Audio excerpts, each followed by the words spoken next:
Boa noite, primeiramente. Obrigada por comparecerem. Isso quer dizer que vocês têm algum interesse sobre música brasileira, né? Quem aqui gosta e é pesquisador de música brasileira?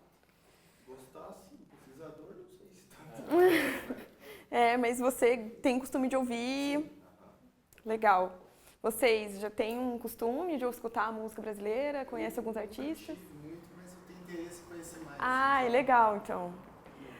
A nossa abordagem que a gente vai fazer aqui vai ser praticamente, de primeiro, um panorama histórico sobre a MPB, né? Desde as raízes dela até o que a gente conhece hoje, né? Porque a MPB é muito ampla. O nosso país é muito amplo, né? De pessoas, de cultura, e então a MPB também é assim. Ela é um pouco de tudo. Ela tem a regionalidade do norte, do nordeste, do sul.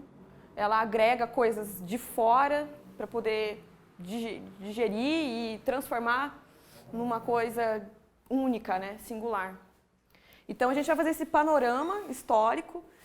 Depois eu vou falar um pouquinho sobre como que a música eletrônica resgata a MPB para dentro dela, qual é o canal que vai fazer esse resgate, os principais canais.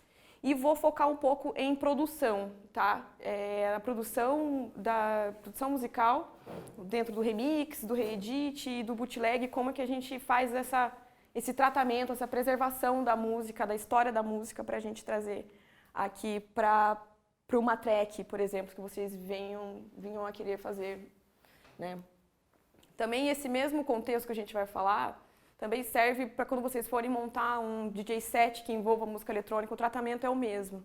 A forma de identificar os elementos, a forma como vocês vão encaixar eles dentro de um contexto musical diferenciado.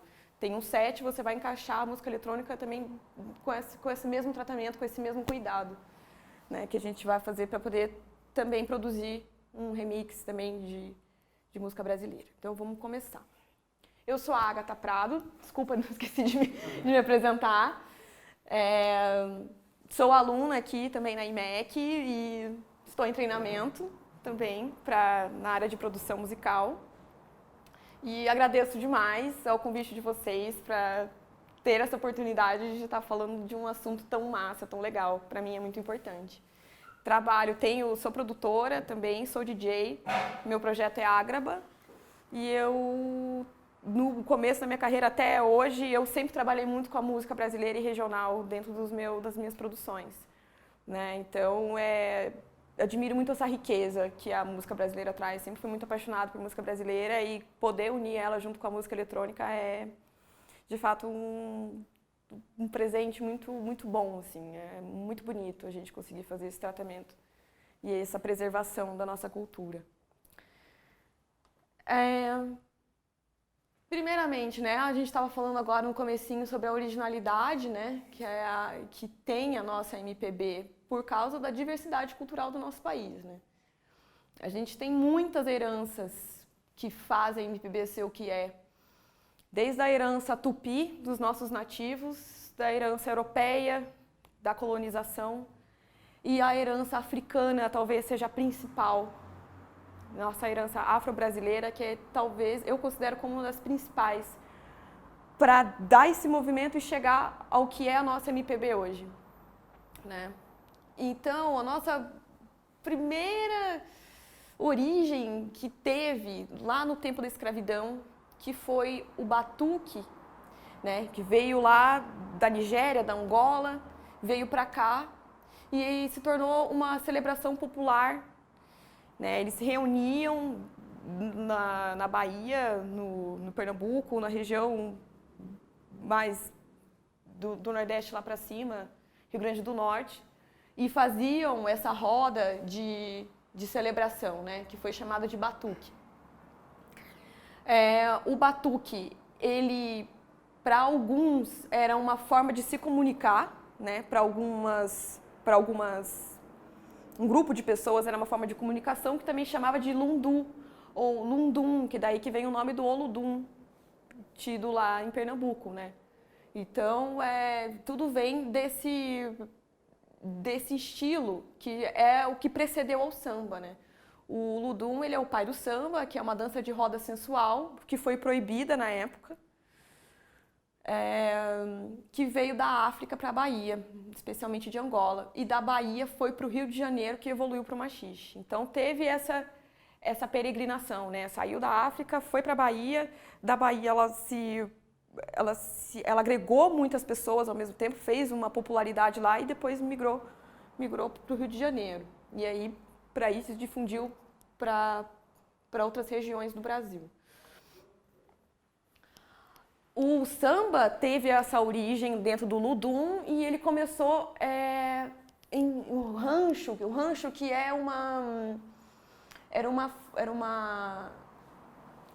era um grupo de pessoas que comunicavam entre si também, era tipo uma roda de conversa, então o rancho não é necessariamente uma fazenda, um rancho, tá? É tipo um grupo de pessoas, né, Alonso, que conversavam e proseavam e teve essa pegada muito lá de cima, assim, muito da Bahia, muito da afro-brasileira, essa origem, né? A Chiquinha Gonzaga foi a que escreveu a primeira marcha rancho, chamada Abre Alas, no início do século XX. E o início do século XX que teve o começo do samba como gênero genuíno brasileiro, né? Que o samba pode dizer que é o primeiro gênero de música brasileira que se tem como propriamente brasileiro. Os outros, como o lundu que a gente estava falando, ele é mais africano do que Brasil, né? Então não é genuinamente brasileiro, mas o samba sim. E daí do samba veio tudo que é brasileiro veio do samba. O samba se popularizou no Rio de Janeiro, né? Foi lá que foi o berço do estilo. Ele se popularizou nos morros do Rio de Janeiro, nos morros da cidade. Morro da Mangueira, Morro do Salgueiro, onde tinham as conversas entre os artistas da época, eles conversavam e produziam o próprio samba, né? O samba ele é caracterizado por um ritmo sincopado, um canto responsorial, que é um canto eu diria que é um clamor, né? O samba ele clama, ele louva, ele fala sobre muitas coisas do cotidiano e também do sentimento do artista, né? Tem uma interação percussiva grande e instrumentos de corda. O compasso normalmente é 2/4, estruturado em estrofes e refrão. Improviso de versos que retratavam situações de cotidiano e questões em geral social da época e da região também. Os representantes principais, né, lá do começo, que foi o Donga e o Mário de Almeida, que fizeram o primeiro samba chamado Pelo Telefone.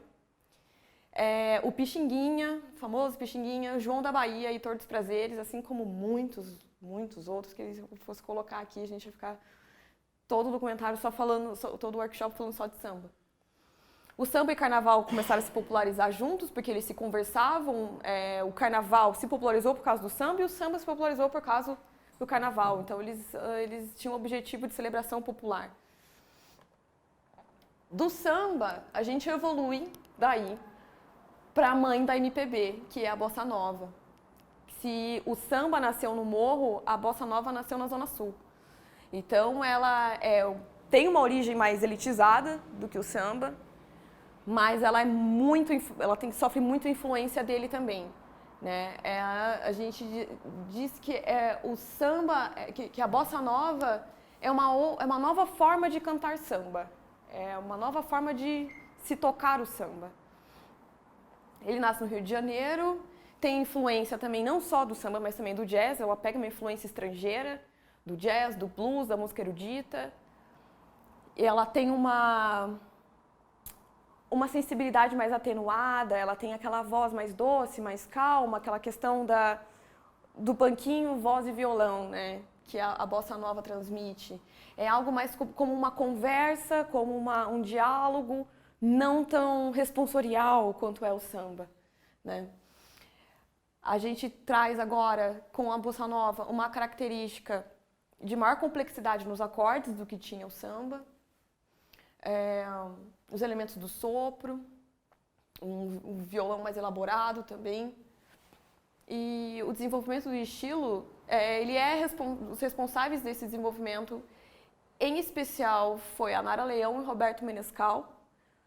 Eles tinham um grupo chamado Grupo Universitário Hebraico, acho que é isso.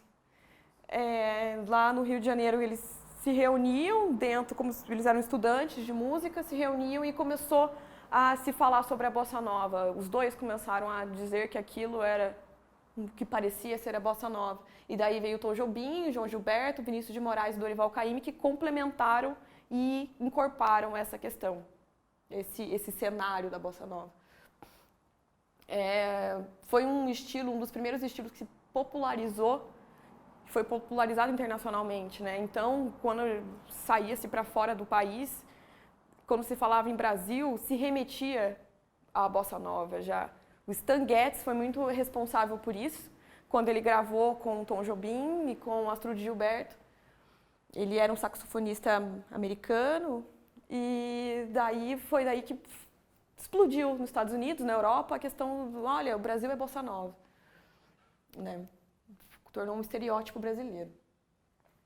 Depois da bossa nova, daí veio começou a se bifurcar vários estilos, né? Contemporâneos ao mesmo tempo. De um lado, a gente tinha a música popular moderna, que a gente falava que era música de protesto, né?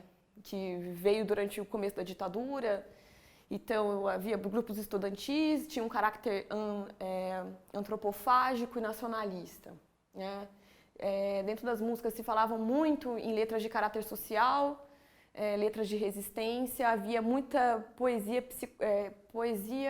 criptografada, né? Para ela se mergulhar dentro da censura, ela driblar essa questão da censura durante a ditadura, então era necessário essa elaboração de uma poesia criptografada. Né, colaborou para o movimento de resistência política pela liberdade durante a ditadura e os que encabeçaram foi Chico Buarque, Edu Lobo, Sérgio Sampaio, Geraldo Vandré, entre muitos outros também. Só coloquei um exemplo aqui. Ao mesmo tempo, contemporâneo, a gente tinha a Jovem Guarda, né, os famosos Yeah, porque tinha uma influência muito grande dos Beatles, do rock and roll que estava nascendo e era muito latente na época, né, o rock and roll britânico. Então, esses artistas beberam muito dessa influência. Foi uma releitura dos movimentos musicais, do rock and roll e do soul, né? E foi um movimento de grande audiência que teve representação através das televisões, das rádios e todo mundo pegou muita gente, né? Roberto Carlos hoje é rei até hoje por causa da Jovem Guarda, e nisso teve a Vanderleia, teve Erasmo Carlos, o Rony Von, Gerry Adriani, um hit, muita gente que até hoje é reconhecido por essa época muito especial, que bebeu muito da fonte estrangeira e digeriu e transformou para o que é a Jovem Guarda. Aqueles dois movimentos, a MPM, que é a música popular moderna, e a Jovem Guarda, cada um ocupava um extremo. Então havia uma divergência grande entre eles ali, né? Um artista falava, Jovem Guarda, o outro falava, nossa, não, MPM. Então ficou uma diferença muito grande entre esses dois polos, e aí veio a Tropicália que quebrou com esse tabu. A Tropicália falou, não, vamos juntar as duas coisas, vamos juntar o estrangeiro, vamos juntar o que é antiestético, vamos colocar tudo num caldeirão só e fazer acontecer. Então a Tropicália ela dá esse caráter original para a música brasileira, né? Que é pegar de tudo um pouco e transformar. Foi o que ela fez. A antropofagia é o conceito principal da Tropicália, que é o sentido que a gente vem falando até agora, né? Que é o de absorver o conteúdo internacional ou conteúdo que não faz muito sentido, digerir e expelir algo novo. Mantém a preservação da crítica nas composições, crítica à ditadura, crítica a estereótipo, crítica à estética. Ela nasce no meio do terceiro Festival da Música Popular Brasileira, que esses festivais também foram grandes marcos para o crescimento e para a difusão da nossa música. Foi a época, acho que despontou os artistas que a gente tem como símbolo hoje, que é Gilberto Gil, Caetano Veloso, Gal Costa, Mutantes, foi tudo durante esses festivais. Eu acho que vale muito a pena vocês procurarem assim, um dia no YouTube e dar uma olhada nesses festivais, assim, eu queria muito ter presenciado isso na televisão, assim, na minha época, sei lá, se houvesse, mas hoje em dia acho muito difícil isso acontecer como aconteceu antes, mas é muito emblemático esses festivais que aconteciam. E o terceiro, que foi o de grande movimentação pelo o início do tropicalismo ter começado ali, o tropicalismo na música ter começado ali.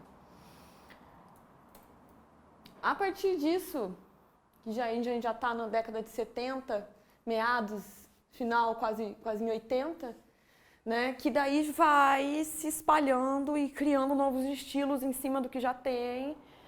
E de repente vem o Tim Maia, abraça o soul, abraça o funk, abraça o rock e pega a música brasileira, pega um pouco da Jovem Guarda e faz um estilo próprio. Vem o Jorge Ben e faz o samba rock, pega um samba mais funkeado, consegue consolidar um novo estilo, e daí vários outros estilos vão nascendo, né, desses embasamentos que a gente viu até agora. E tem esses nomes maravilhosos que simbolizam a nossa história musical brasileira, né? Tem Elis Regina, Novos Baianos, Tom Zé, Milton Nascimento, Cazuza, Secos e Molhados, Dominguinhos, Luiz Gonzaga, Maria Bethânia, o Seu Valença, Marisa Monte, Belchior, Clara Nunes, Raul Seixas e por aí vai. Você poderia falar disso até amanhã aqui, de tanta coisa boa que a gente tem nesse país, né? E agora, finalmente, a gente vem e fala como é que a gente vai poder fazer esse canal, né? A gente tem tanta diversidade na música brasileira, mas também a gente tem tanta diversidade na música eletrônica, né? Que é um mundo à parte, diria. Ela não é um estilo de música. Ela é 1 milhão de estilos em um só. Então, por que não beber dessa fonte, né? Do que é tão rico musicalmente falando e culturalmente falando a nossa música brasileira.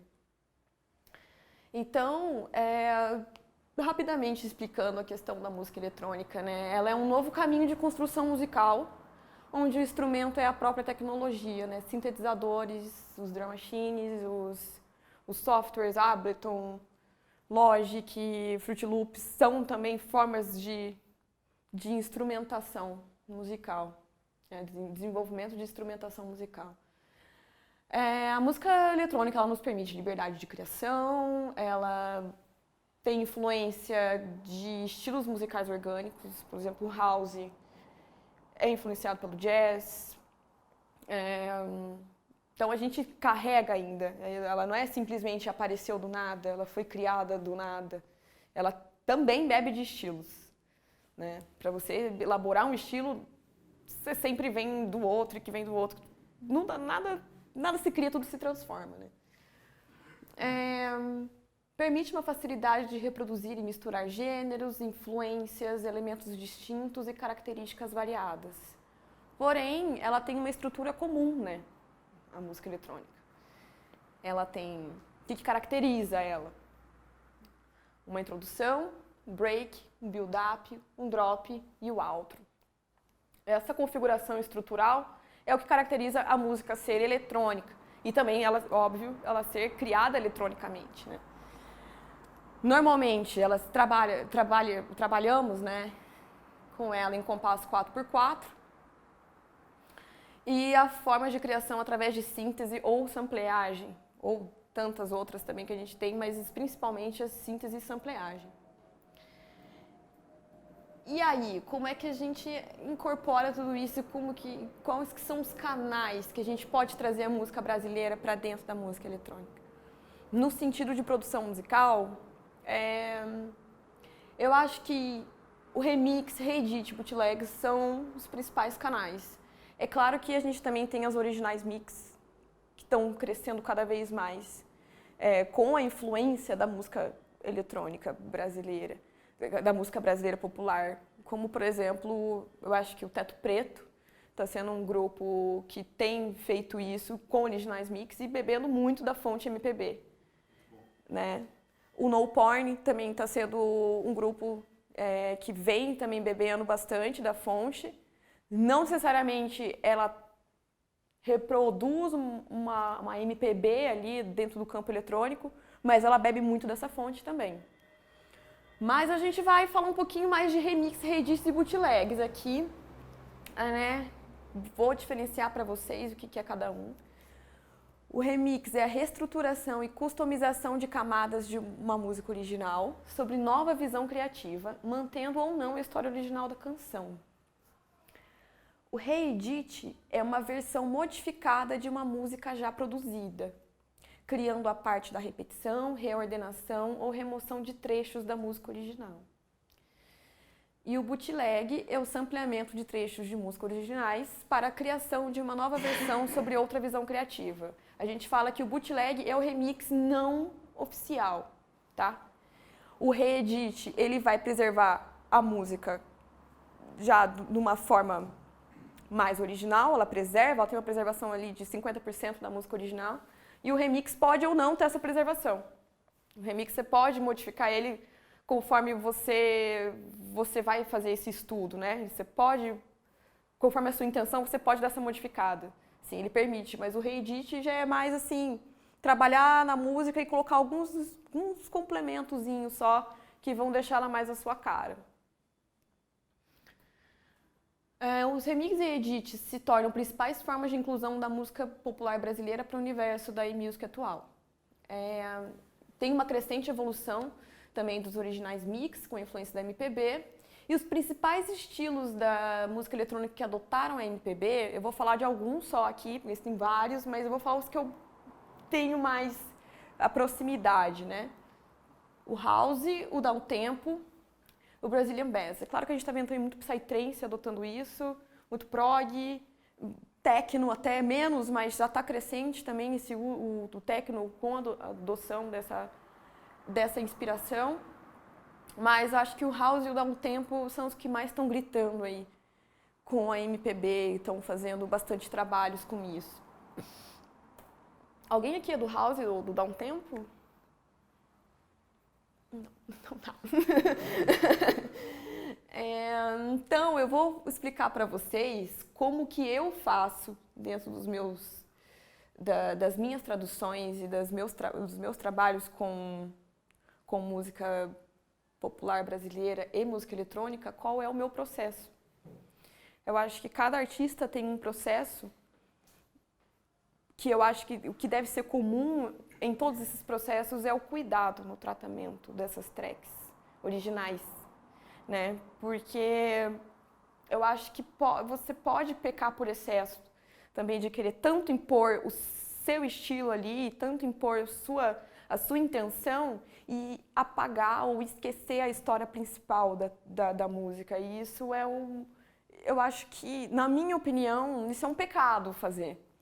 Porque o artista, ele tem todo um trabalho para que você entenda a sensação dele, né? Principalmente na música brasileira, por exemplo, você vai pegar um samba que está falando tanto daquela situação que o artista estava vivendo, né? Ou você vai pegar, sei lá, Asa Branca.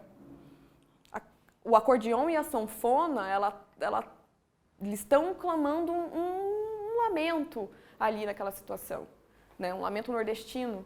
Aquilo você chega e não trata aquilo com o devido cuidado, sem entender a sensação inicial do artista, você está matando ele, de certa forma. Você está só usufruindo do que ele te deu e sei lá o que você está fazendo. Na minha opinião, eu acho que a gente tem que ter bastante respeito ao tratar a música brasileira, assim. Então, o que eu faço? Primeiro eu faço uma análise histórica e contextual da criação da música original. Eu vejo em que momento que ela foi produzida, o que o artista estava envolvido na época, o que aquela letra fala, o que aqueles instrumentos que estão envolvendo o refrão, que estão envolvendo as estrofes, vão querer trazer para a nossa sensação? Primeiro, ela bem claramente, escuta o que ela te passa, o que você sente, o que talvez o artista quis passar. Você faz esse estudo prévio.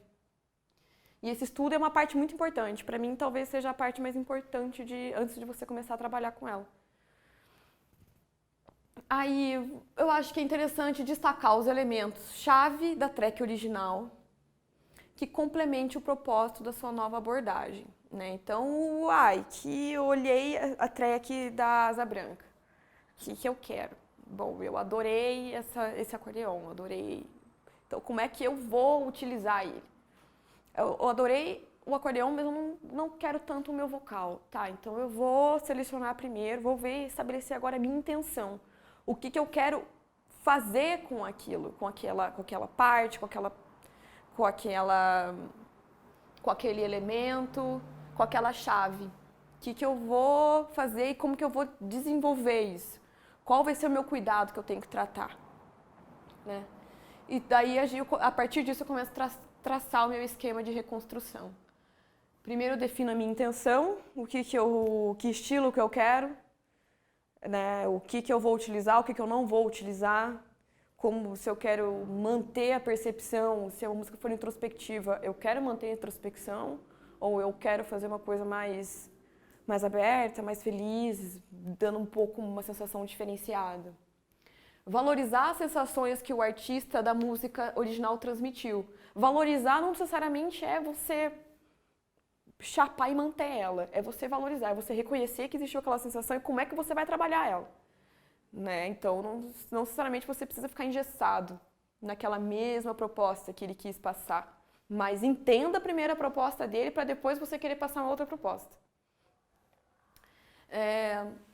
A partir disso, fica mais fácil você definir os timbres, definir a rítmica e arranjo que vão complementar essas sensações, né? Você conhecendo a sensação, fica mais fácil você visualizar que timbre que você vai usar para um baixo, que timbre que você vai usar para um sintetizador que vai fazer um lead, como que você vai esquematizar a ambiência daquela track para que ela fique mais de acordo, fazendo esse meio campo entre a sensação do artista original e entre a sua nova sensação.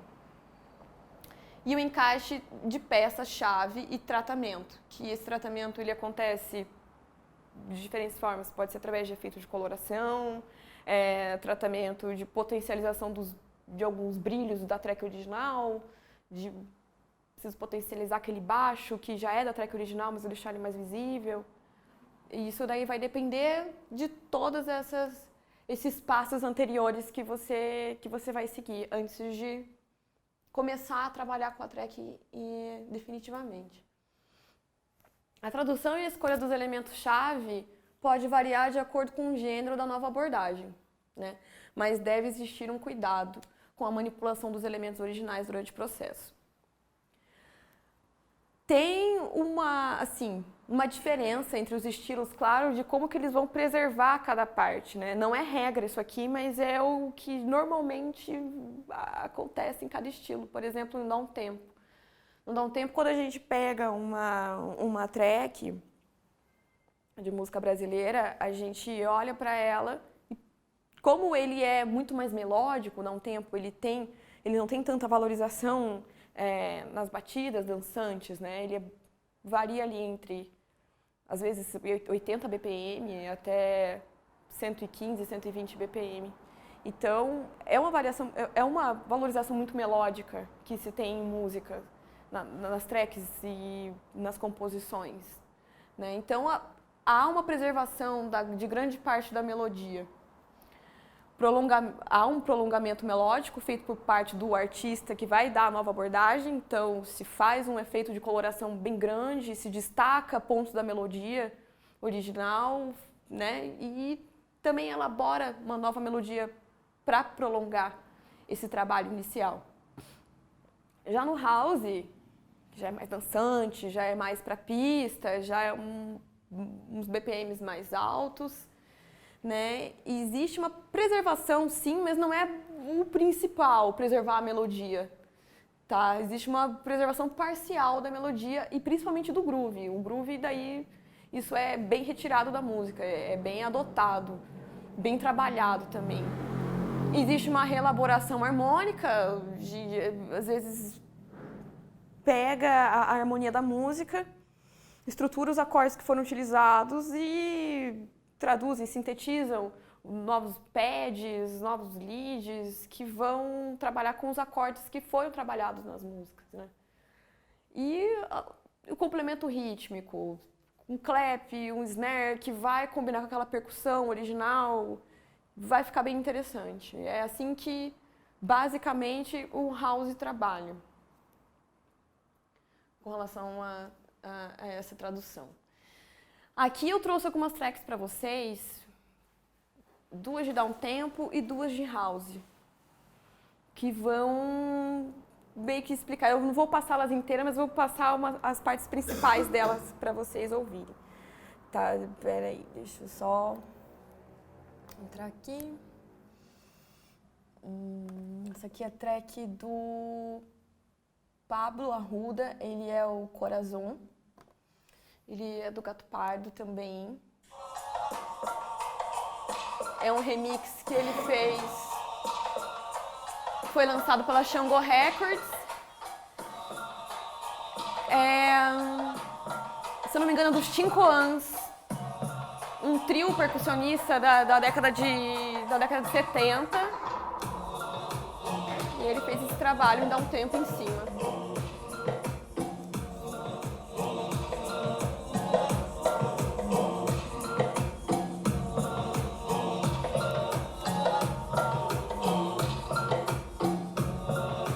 Conseguem perceber que a melodia, o vocal está sendo bem preservado. Tem um complemento melódico de um baixo.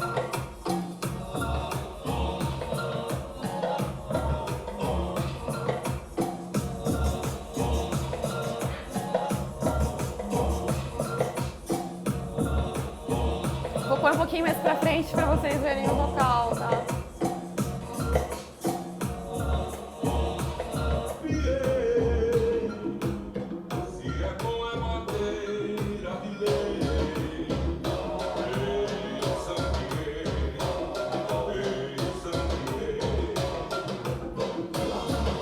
A rítmica foi toda remodelada, foi toda reconstruída, mas existe uma preservação melódica bem visível e da própria voz também bem visível.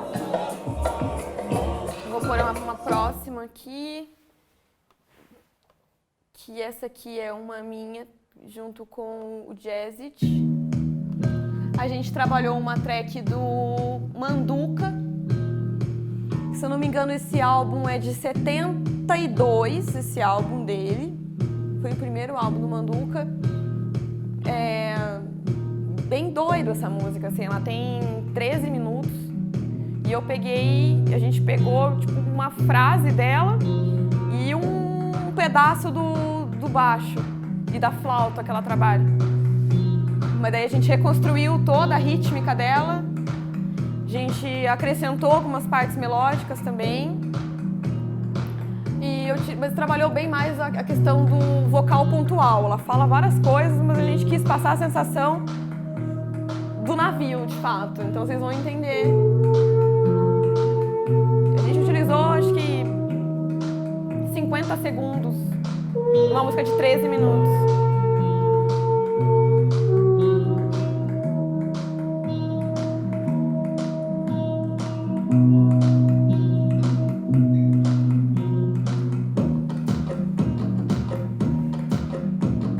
Passar um pouquinho pra frente pra vocês. Não sei se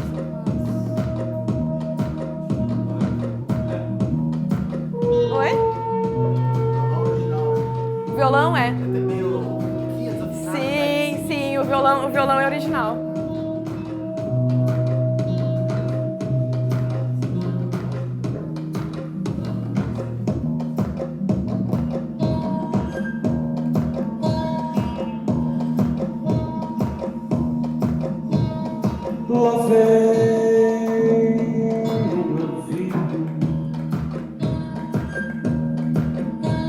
Então essa as ambiências, para dar a ideia que é um navio, a gente colocou, tipo, e deu bastante brilho para isso, assim, mais para a ambiência e a rítmica.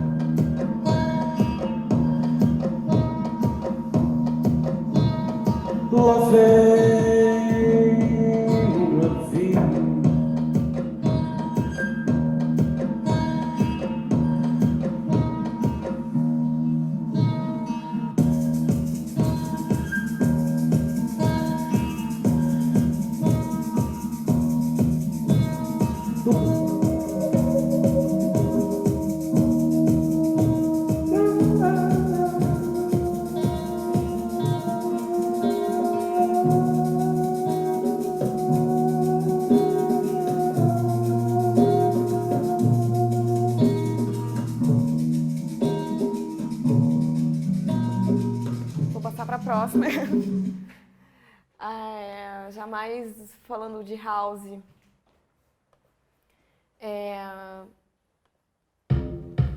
O Garrett Green, o nome dele é Carlos Gualda, é um músico do Rio de Janeiro.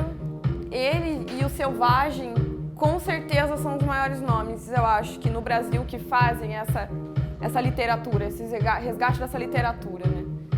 Então, o Garrett Green com certeza fez o nome dele ser o que é hoje pela música brasileira, pela como ele tratou a música brasileira, e o Selvagem também.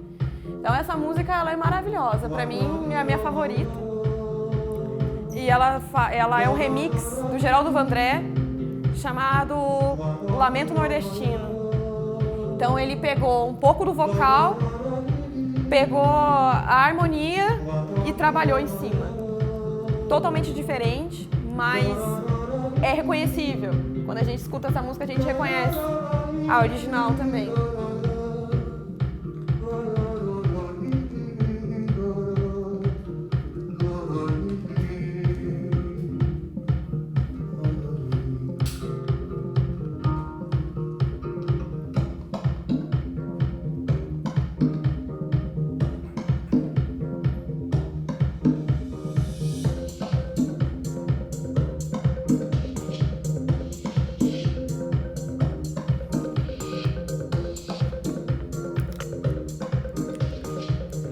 Consegue ver bastante elementos de house aí, mas também elementos novos que dão essa característica Brasil, né? Uma percussão, um gingado diferente, né? Se a gente pega uma música que vem um house mais lo-fi, assim, ela tem uma estética diferente.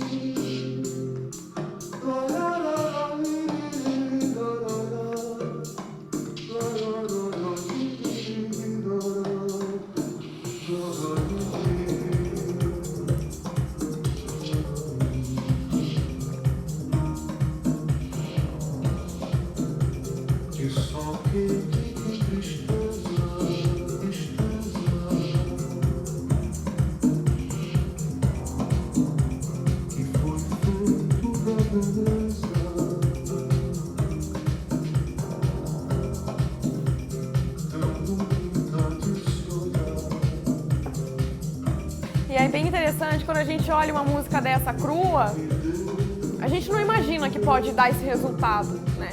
Então vai muito do quão extenso vai ser o seu trabalho, qual percepção que você vai juntar para poder, porque quase nenhuma música dessas vão ter de cara você já consegue enxergar esse resultado. É muito trabalho em cima, é muita camada, é muita referência que você vai reciclando e vai jogando ali para formar esse trabalho. E por último, uma outra track também que eu acho muito interessante de mostrar, talvez vocês conheçam, é uma track do Gilberto Gil, que chama Patuscada de Gandhi, e ela foi trabalhada de novo pelo Selvagem, pelo Kiko Costato. Dando esse resultado aqui. Essa eles pegaram a track inteira. E colocaram os vocais ali, uns vocais de outras coisas, de outras situações também, juntaram e fizeram todo o trabalho rítmico.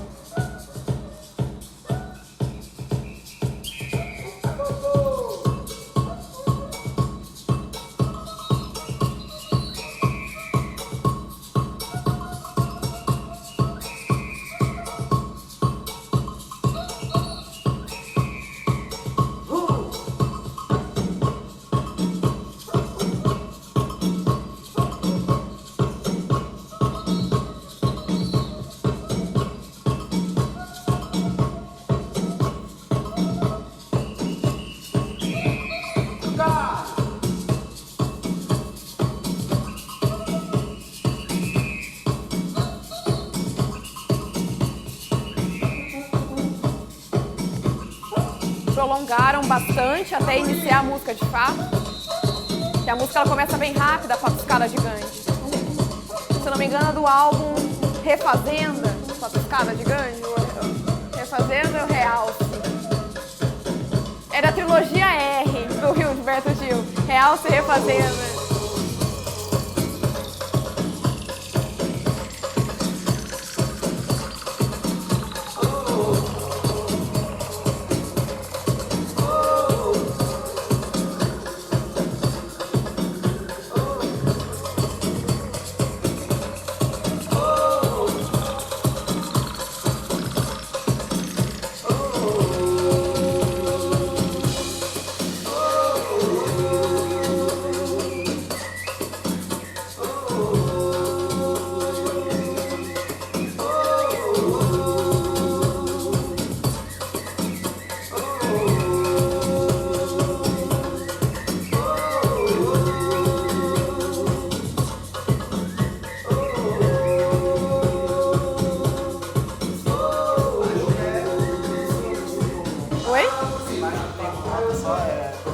Produção em si. Fazer minha folia com os filhos de Gandhi. E a nossa turma é alinhada. Sai no meu bloco pra fazer a patuscada. Então você imagina, essa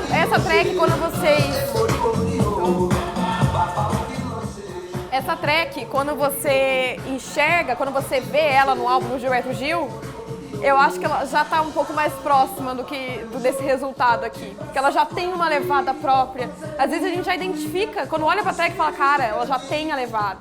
Ela já tem até a virada pronta. Então essa é uma track que eu acho que ela já tem uma virada pronta que só foi traduzida pelo Selvagem. Falou assim, não, então pera lá, eu vou fazer essa track. Ela já foi feita praticamente pra pista, só faltou adaptar.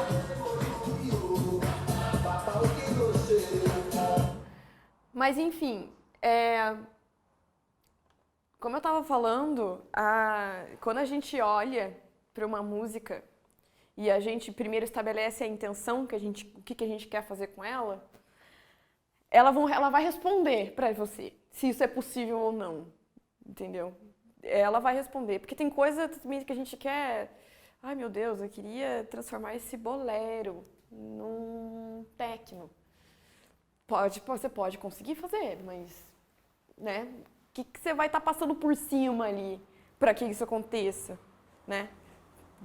De repente, até você pode ter um bom resultado, mas eu acho que é mais interessante você fazer o possível, mas chegar mais perto da sua intenção e fazer esse encontro e não puxar uns para um lado, o outro para o outro. Ah, eu quero que seja um techno esse bolero a todo custo.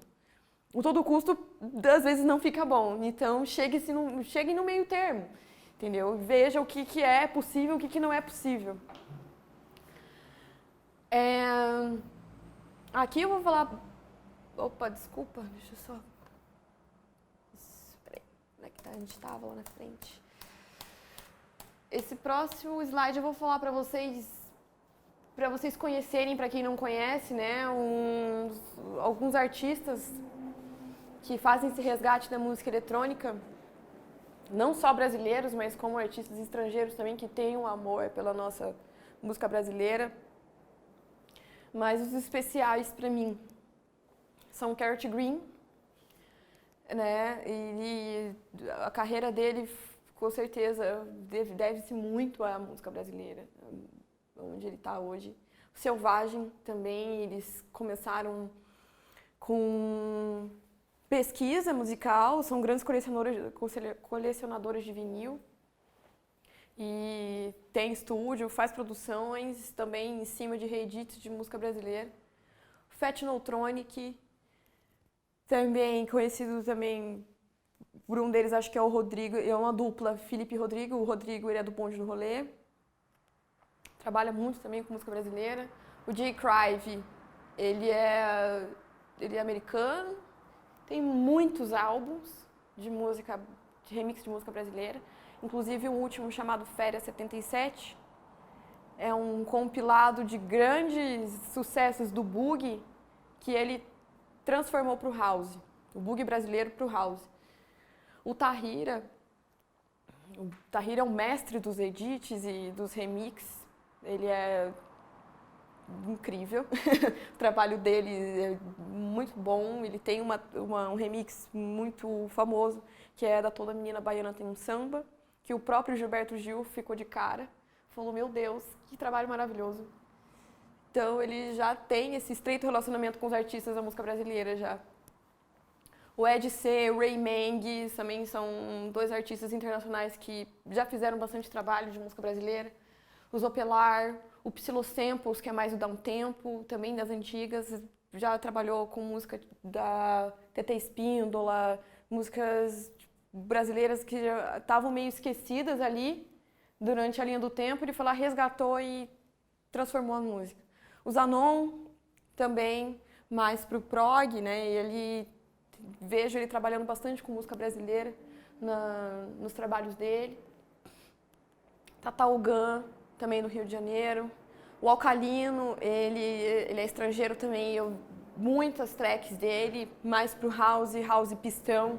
Ele consegue fazer essa tradução muito boa de música brasileira. Eu adoro as tracks do Alcalino, quase todas que ele já fez de música brasileira são maravilhosas. Thomas Von Part, que inclusive é curador da gravadora Multicult, né, que tem muita coisa de música brasileira lá. Noema, Dreams também, que fazem parte da Multicult. E aqui embaixo as gravadoras, os principais selos que abraçam a música brasileira, né? A Maré Music, que é daqui do Brasil, o Gato Pardo, que é o nosso selo daqui de Curitiba. A gente também trabalha muito com artistas que fazem esse trabalho, tanto como original mix, como remix autorizado de música brasileira. A Boltin Beats também é uma gravadora de house e disco house, que tem bastante VA, que tem bastante tracks de música brasileira. Selva Discos, que é a gravadora do Selvagem. A Disco Halal, a Gopitã, que é brasileira. Sonito Trópico, também de Downtempo, aqui do Brasil. Xangô Records, também de Downtempo. Frente Bolivarista, de Downtempo, também, do Rio de Janeiro. A Dewey, que é a gravadora que o Fat Neutronic lança os trabalhos deles, de música completamente maravilhosa. São normalmente músicas nonsense, mas remix de músicas nonsense também, sabe? Do Brasil, assim, coisas que, nossa, nunca ouvi falar. Era um vinil, pegaram da 73, perdido, encostado e fizeram um remix em cima. Hazard Tape, também muito famosa. O Jay Crive tem aquele álbum que eu falei pra vocês, Férias 77, que tá pela Hazard Tape, se eu não me engano. Leseye Orange, muita track também brasileira lá. Normalmente essas tracks elas estão com outros nomes. Quando a gente tem as tracks com outros nomes, normalmente é porque foi utilizado um sample pequeno e não foi, acho que, autorizado pela própria gravadora original. Então elas pegam um pouquinho do sample, vão lá, mudam o nome, mas tá a música ali, entendeu? E a Multicult. Então tem uma infinidade. Eu coloquei alguns exemplos aqui para vocês de repente se interessarem em fazer uma pesquisa em cima desses selos e desses artistas.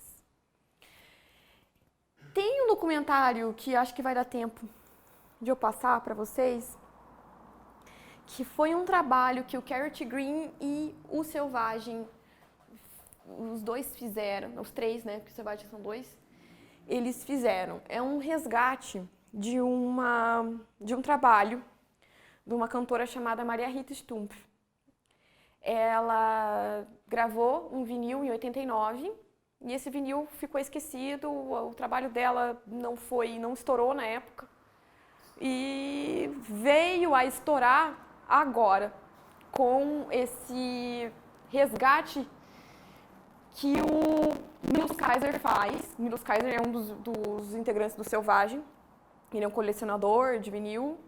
Então, dentro dessa imensidão de vinil que ele teve, um dia ele colocou o vinil e falou, vinil dela, de 89, e falou: meu Deus, que é isso? Que mulher é essa? Onde ela tá?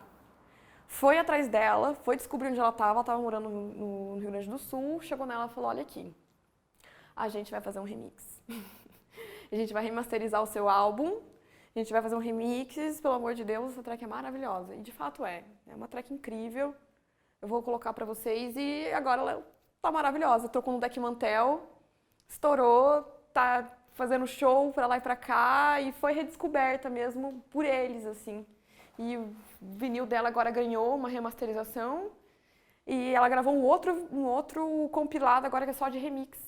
Ela e o Paulo Santos do Acti se juntaram com o Carrot Green e com o Selvagens para poder gravar um remix da música.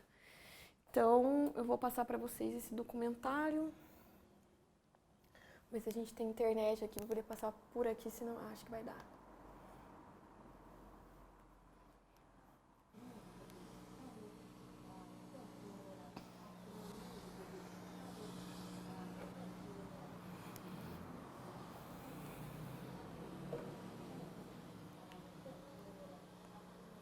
Sim, o nome é muito importante para que uma mulher se transforme numa estrela. Não há de ser por isso que ela fugirá do direito de ter brilho, pois tem este nome Espera só um pouquinho, deixa eu só abaixar um suave. pouquinho. Meu Deus. Aonde? Na placa? Pode ser na placa direto. Ah, tá. Maravilha. E bonito. Maria Rita. Aqui. Maria Rita. Maria Aqui. Rita. Maria Rita. Maria Rita. Maria Rita.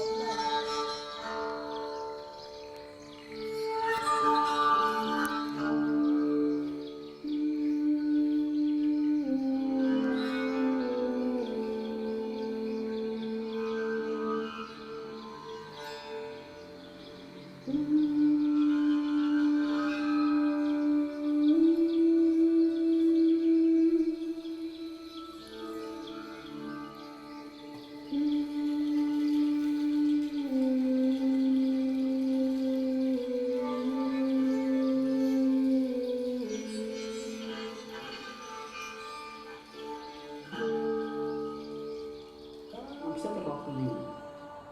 Porque a música é a música. O que interessa é a música, pode ser a música que for. O que interessa é se ela tem vida, se ela é uma coisa honesta, foi feita com verdade. Se ela tem verdade, a música acaba, um dia ela acaba aparecendo.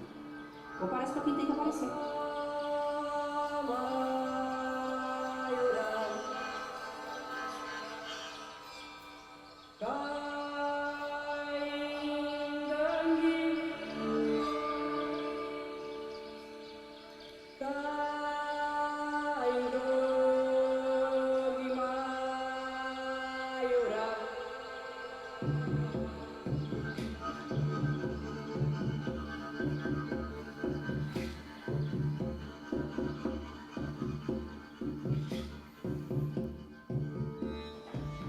Eu gostaria de informar vocês que enquanto esse disco não entra em loja, nós temos o disco aqui na mistura para quem se interessar. Aí procure por mim mesmo por aqui.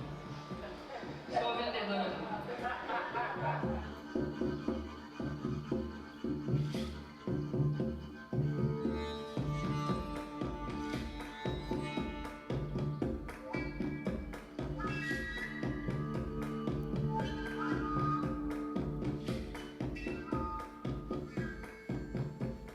A partir da minha experiência como jornalista, estudante de jornalismo e já jornalista, porque eu cheguei em Porto Alegre de Caxias e já comecei a trabalhar direto e comecei a trabalhar nessa área.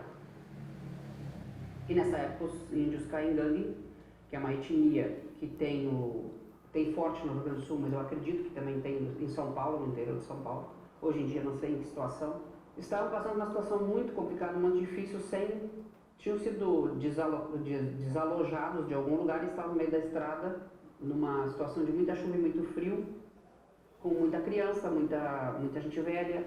E isso estava chamando a atenção da imprensa do Brasil inteiro, e nessa época também já se falava bastante dos Camaiorá.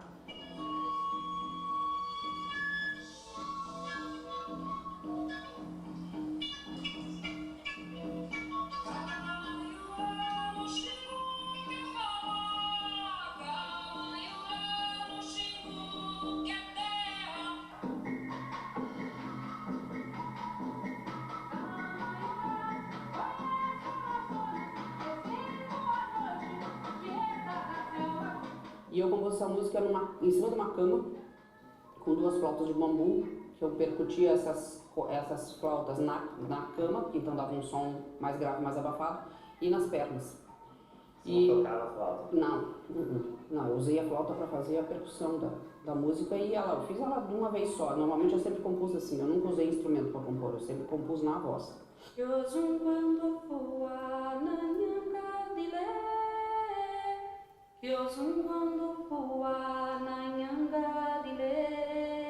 Quando eu voltava no Rio Grande do Sul ainda, e muitas vezes a gente registrava no estúdio que existia em Porto Alegre, vários trabalhos, a gente entrava no estúdio para fazer experimentos, para ver coisas de estúdio, né? O que se podia, o que se faz em estúdio que não se faz ao vivo. E o brasileiro então começou a se formatar, eu selecionei as músicas que eu achava que deveriam entrar.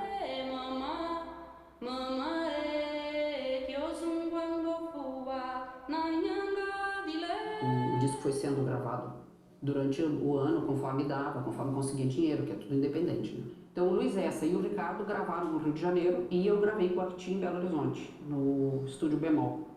Na época eu fiquei uma semana, o Marco Antônio criou os arranjos e gravamos juntos, eu e o Acti, em Belo Horizonte.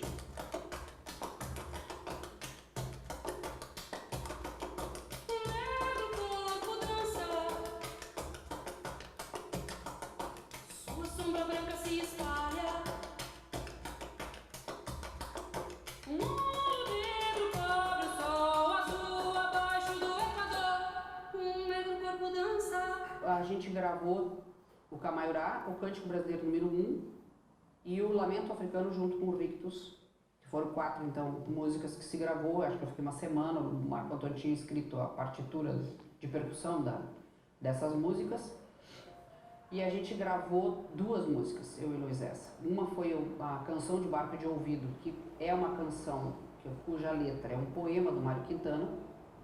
E quando a gente gravou o Cântico Brasileiro número 6, então ele fez o piano do Luiz Essa. E as gravações com o Ricardo Borgini foi A Cidade, que eu acho que pra mim é uma das músicas mais completas, que eu considero minha e do Ricardo. Então a gente gravou A Cidade, gravou O Amor e gravou A Canção da Garoa, que era outro poema do Mário Quintana, em que eu toco violão, e Melodia de Veludo, que eu gravei eu sozinha, que sou só eu na gravação, e Relhaços. Acho que Relhaços eu não me lembro bem, mas eu acho que só tem o violão e a voz, que sou eu que estou tocando. O violão e a voz do Relhaços e da Melodia de Veludo. Então o Brasileira foi composto dessas 12 músicas que transitavam num universo super amplo, muito amplo musicalmente falando.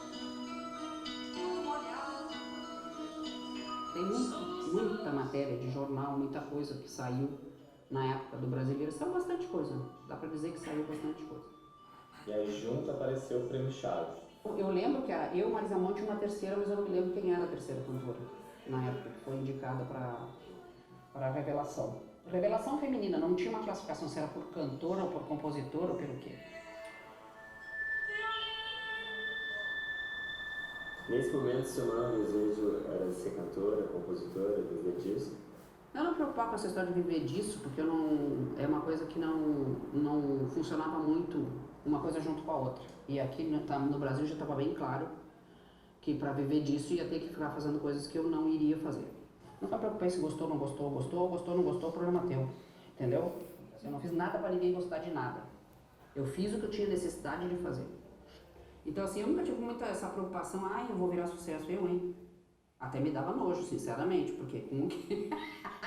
Então, era uma época muito louca, porque dentro disso, se a gente for observar a fundo, a gente vai ver que tem muito preconceito. A música, no fim das contas, eu acabei parando por conta mais de dificuldade com músicos, que foi uma coisa que o Luiz Essa sempre disse que ia acontecer, e começou a ficar uma coisa que era muito difícil, porque é difícil de tu encontrar músicos que tivessem entendimento do que eu estava fazendo.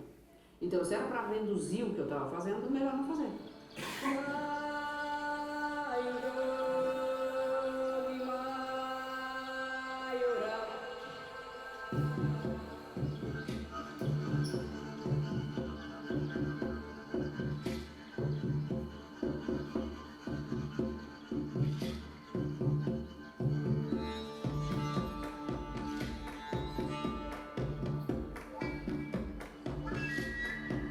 Como foi assim, para você a sensação de voltar pro estúdio? As coisas foram andando juntas, de uma certa forma, porque foi reatando contato com pessoas que eram da música, ao mesmo tempo o John lá encontrando o disco no Japão, vocês tocando aqui, e as coisas foram andando juntas, em âmbitos diferentes, é muito louco. Assim, tem poucos artistas que se dispõem a ir um pouco mais, a se arriscar um pouco mais. Tá tudo muito pasteurizado. Uma opção de viver a vida de verdade o máximo que possa, estar presente. Eu acho que é um grande desafio, a gente não está mais presente, a gente está sempre no passado, com medo, ou no futuro com esperança. E talvez esperança e medo junto.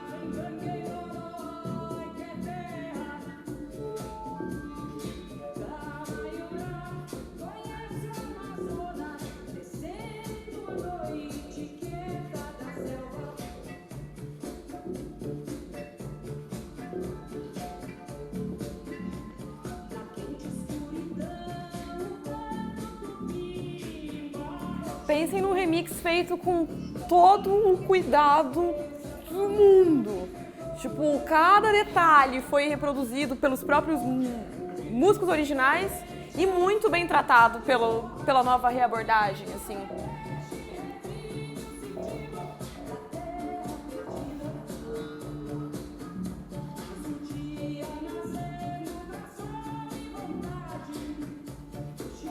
Somos nós os agentes da nossa própria história. Não tem ninguém para vir aqui escrever a história da gente. Pelo menos eu acho assim que esse é o desejo das pessoas, não permitir que alguém escreva a tua história. Querer escrever a tua história.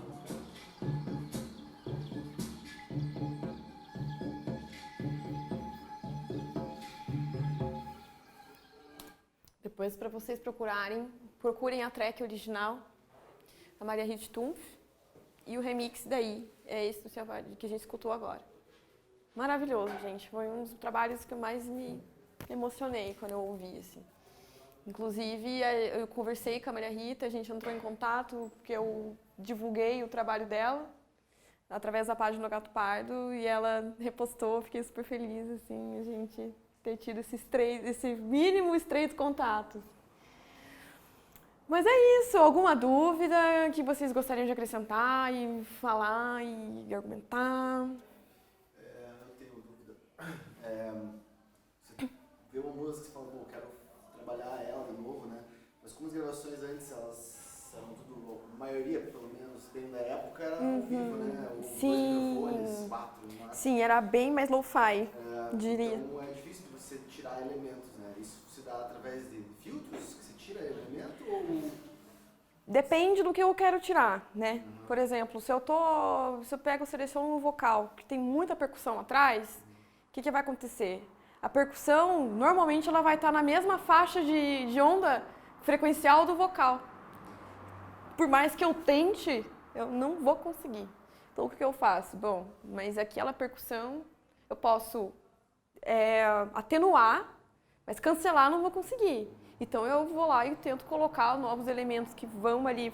Eu coloco essa percussão original como, por exemplo, uma camada de suporte para uma percussão nova que eu vou jogar. Né? Então eu tento trabalhar dessa forma, como se fosse uma pecinha de quebra-cabeça que está meio quebradinha, a gente vai lá e tenta colocar uma peça que se encaixe em cima. Né? Nem sempre a gente pode conseguir uma coisa de muita qualidade, porque uma coisa que foi gravada 40 anos, ela é bem diferente do som que a gente vai trabalhar dentro de um Ableton. As novas, a gente vai trabalhar um MIDI, um canal MIDI. Vai sair completamente diferente do que esse som, esse sample que foi pego daquela época. Por isso que o tratamento, ele é, tanto de equalização como efeitos de coloração, é muito importante nesse processo. Mais alguém? Então tá, muito obrigada, espero que vocês tenham gostado.